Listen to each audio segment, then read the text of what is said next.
Bien, nous allons voir maintenant comment importer des éléments depuis Illustrator en direction de Photoshop. Donc je prends mon fichier Illustrator qui nous permet de créer des choses assez simplement, assez rapidement aussi. Imaginons que voilà, je sélectionne l'ensemble de l'élément, je le duplique en maintenant la touche Alt appuyée en tirant. Si je voulais le contraindre à être à la même hauteur, et donc pas en dessous, pas au-dessus, mais dans des réglages prédéfinis 45 degrés, 90 degrés, etc., etc., je maintiendrai la touche Shift appuyée. Voilà, Shift, Alt, hop, il est exactement à la même hauteur. Maintenant, si je veux effectuer une modification directement sur le cercle, eh bien, voilà, j'ai sélectionné le cercle, il apparaît des petites encres vertes au-dessus qui nous signalent qu'il fait partie du calque vert qui se trouve là, ici, calque vert, jeton et je ne sais plus. Et nous pouvons appliquer une modification rapidement, voilà, si vous le souhaitez. Enfin, il y a un certain nombre de choses que vous pouvez faire directement sur Illustrator, qui sont très rapides et beaucoup plus rapides que sur Photoshop. Vraiment, je vous conseille Illustrator comme outil de création, c'est vraiment géant. Maintenant, on va importer un élément depuis Illustrator en direction de Photoshop. Je le sélectionne, voilà, j'ai sélectionné un élément, je le copie. Je vais en direction de Photoshop, je regarde où est positionné mon calque, je vais le mettre dans le tarif public et je le colle. Là, Photoshop me demande si je le colle en tant qu'objet dynamique, en tant que pixel, en tant que tracé ou en tant que calque de forme. Il y a deux options qui sont intéressantes pour vous. La première, c'est objet dynamique, c'est-à-dire qu'une fois que vous avez importé l'objet, vous pouvez tout à fait le modifier dans Illustrator. Et la deuxième option, c'est pixel. Je choisis majoritairement pixel, puisque de toute façon, mes objets sont importés depuis Illustrator, donc si j'ai besoin de les retoucher, je les retouche sur Illustrator. Pour le tracé, écoutez, ça se mettrait directement dans les rubriques tracé ici, je pense pas que vous en ayez des besoins. Et pour le calque de forme, encore moins pour l'instant. Donc on l'importe en pixel. Voilà. C'est un peu long. Ça arrive. Donc voilà, notre calque est importé directement depuis Illustrator. On peut... Là, par exemple, il y a des effets de perspective. Donc, pour corriger et pour obtenir ces effets de perspective, à ce moment-là, on laisse le calque dans cet état-là. Pour l'instant, on vient le positionner sur la hauteur, là, et on maintient la touche commande appuyée en se positionnant sur une des barres du visuel qu'on a importé. On clique et hop, on remonte tout doucement. Voilà. Là, on voit que le bord supérieur délimitation du visuel est bien raccord à la planche qui se trouve en dessous, enfin au ticket. Et une fois qu'on a terminé, il ne nous reste plus qu'à valider. À ce moment-là, Photoshop nous demande si on souhaite bien importer le fichier. Et on dit oui, on importe.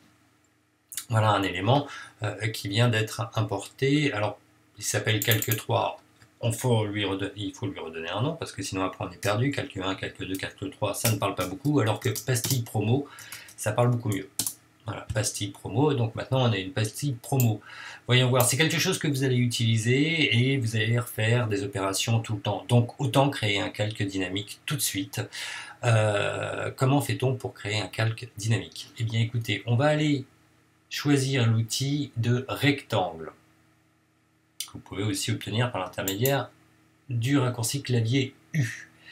Et vous allez tracer, alors bien faire attention aussi que le fond soit transparent, que le contour soit transparent et qu'il y ait 0, parce que sinon après vous allez avoir des problèmes si vous n'avez pas fait ces vérifications-là. Donc fond transparent, contour transparent et 0 en contour. Voilà, maintenant on trace la délimitation, l'endroit où on souhaite exploiter un calque dynamique. Voilà, on est à peu près comme ceci. Apparaît maintenant dans la fenêtre des calques un rectangle. Ce rectangle, on le sélectionne, on fait un clic droit dessus et on dit à Photoshop de convertir ce rectangle en objet dynamique. On valide avec un clic gauche. Dorénavant, nous avons un objet dynamique. J'en veux pour preuve que voilà, il apparaît en PSB. Donc, une fois que vous avez créé votre calque dynamique, il apparaît en dessous un rectangle 1. Celui-ci est immodifiable. Vous ne pouvez pas le modifier. Donc, vous créez un nouveau calque. Voilà. Et à partir de ce moment-là, vous pouvez appliquer les modifications. Donc, y compris écrire, faire un tracé, une forme, mettre du texte, etc. Tout ce que vous souhaitez. Voilà. Une fois que vous avez terminé, donc pomme W pour fermer, vous enregistrez et notre texte apparaît bien ici. Alors, évidemment, le carré bleu que j'ai mis se voit aussi, mais comme il est tellement proche de l'autre, finalement, on ne voit pas très bien. Donc je recommence, je double-clique dessus et je vais mettre mon texte de promo. Ça, le calque, je l'enlève. Hop, et je vais mettre mon texte de promo. Donc qu'est-ce qu'on va mettre gratuit. Gratuit. C'est un peu gros. On diminue. Tac. Petite technique sur Photoshop ou sur Illustrator. Lorsque vous vous mettez en face de l'attribut que vous souhaitez modifier, là par exemple le T qui représente le changement de caractère, le curseur change de forme. Donc si vous cliquez, vous augmentez ou diminuez à volonté la taille, ce qui est pratique parce que ça va assez vite. Tac, gratuit et gratuit pour tout le monde. Soyons pas vaches. Pour tout, tac. Là, on a un interlignage qui est trop grand, donc c'est dans caractère. Ici, interlignage, je diminue l'interlignage. Tac, j'en profite aussi pour diminuer la taille de la police. Voilà. Pour tout le monde. Et puis, comme je suis un grand fou, je vais lui ajouter un effet. Donc les effets, le moyen le plus simple, vous sélectionnez votre calque, vous allez sur FX. FX, vous cliquez. Une chose qui est très simple à faire, c'est un petit biseautage estampage. C'est pas sorcier, c'est plutôt rapide à faire.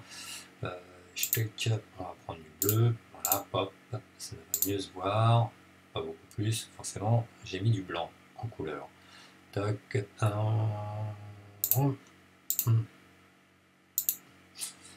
c'est un peu flashy. Allons-y comme ça. Enfin, voilà, dans cet intermédiaire, y compris une ombre portée, vous pouvez mettre un certain nombre d'effets. Voilà, comme ça, avec une ombre portée, on le voit encore mieux. J'ai terminé. Pomme W, enregistré. Et donc, c'est gratuit pour tout le monde. Voilà, ça s'affiche ici. Maintenant, notre calque dynamique, ici, il n'est pas tout à fait dans la perspective. On le voit. Donc, nous allons faire comme précédemment avec le fichier Illustrator qu'on avait importé. On fait pomme T, voilà, et on va positionner à peu près sur les rebords du ticket et on remonte un côté en cliquant sur le bord et en maintenant la touche commande appuyée. Voilà, dorénavant, c'est plus dans la perspective. Une fois que vous avez fait toutes vos manipulations, modifications, créations, et bien écoutez, il ne vous reste plus qu'à enregistrer pour le web. Ça risque d'être un peu long, une raison simple, allons regarder les spécifications de l'image. Pour ce faire, raccourci clavier Alt, commande I. Voilà, et nous avons donc une image qui fait 4738 pixels sur 1957, c'est assez considérable, je vous explique pourquoi. Je souhaitais à l'origine, c'est pas à l'origine, on essaye tout le temps de faire comme ça, il est plus simple de perdre de l'information que d'en créer, et donc quand on regarde, si je le mets en 300 dpi, ça veut dire que vous pouvez l'imprimer sur du A3, c'était ce que je souhaitais à l'origine, c'est-à-dire qu'il n'y ait pas de déperdition d'information si vous souhaitez l'utiliser ensuite sur du print. Et là vous avez une taille qui vous permet de l'utiliser jusqu'à du A3.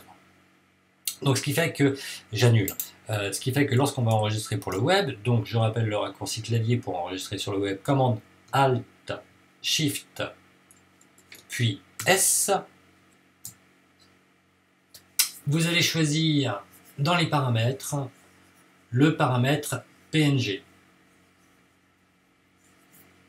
PNG 24 qui permet, et vérifiez bien qu'il y a la transparence, vous devez voir le petit damier de transparence parce que lorsque nous allons importer ce fichier dans After Effects, nous allons avoir besoin de cette transparence.